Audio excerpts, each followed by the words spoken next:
Que la paix et la bénédiction de Dieu soient sur toi. Assalamu alaikum wa rahmatullah. Au premier rayon de soleil, tout au long du mois de Ramadan, éveillons nos cœurs à travers une sagesse. Ensemble, offrons-nous un moment de réflexion et de sérénité pour illuminer nos journées. Les premiers jours sont passés. L'élan du début, l'excitation presque palpable, tout cela s'est doucement déposé. On a ajusté nos horaires, apprivoisé la faim, apprivoisé la nuit. Une habitude s'est installée. On en oublierait presque que ce ne sont pas nos vies habituelles. Les premiers jours sont passés et maintenant nous entrons dans le cœur du Ramadan. On dit souvent que ce mois se traverse en 3 temps. Le premier porte l'élan, le dernier portera l'intensité. Et entre les deux, il y a cet espace particulier, celui où l'on ralentit, celui qui ressemble un peu plus à nos vies ordinaires. La fatigue s'installe, le corps réclame, l'enthousiasme se fait plus discret. On comprend alors que ce n'est pas un sprint spirituel, c'est une traversée. Et c'est peut-être ici que tout devient plus vrai.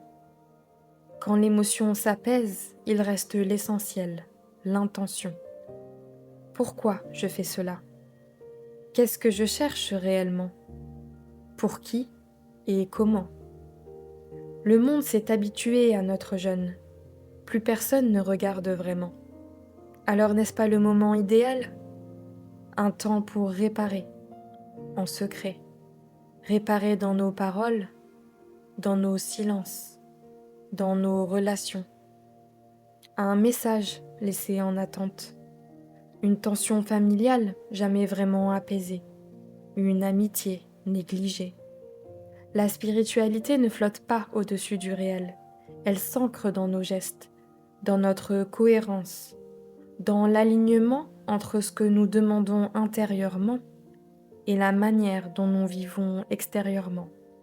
Nous sommes trop habitués à la grande scène, aux regards, aux applaudissements invisibles, à vouloir paraître spirituel plus que le devenir. Mais on ne peut pas espérer la paix tout en cultivant l'injustice. On ne peut pas chercher l'élévation en fermant les yeux sur nos contradictions. Si tu veux la paix, cesse d'être en guerre. Si tu veux le pardon, pardonne. Si tu veux le licite, abandonne l'illicite. Et si tu veux recevoir, commence par donner. La vie est un écho. Ce que tu offres ne disparaît jamais. Cela te revient d'une manière ou d'une autre. Ces jours du milieu sont plus exigeants. Ils distinguent celui qui court vers la fin de celui qui marche avec constance. Ils parlent d'endurance, d'équilibre, d'alignement.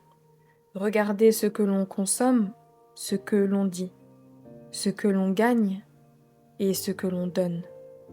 Pour les musulmans, c'est une étape essentielle du mois sacré.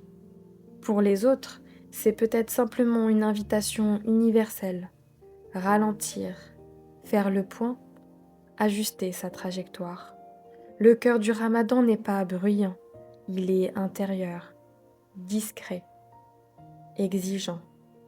Moins spectaculaire aux yeux des gens, mais plus décisif pour le cœur. Les premiers jours sont derrière nous, les derniers ne sont pas encore là. Nous sommes au milieu.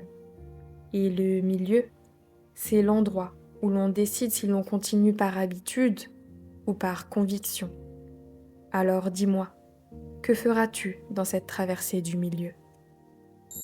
Notre épisode touche à sa fin. On se retrouve demain, si Dieu le veut, pour une nouvelle sagesse. Je te souhaite une journée douce et lumineuse, que la paix et la bénédiction de Dieu soient sur toi. Assalamu alaikum wa rahmatullah.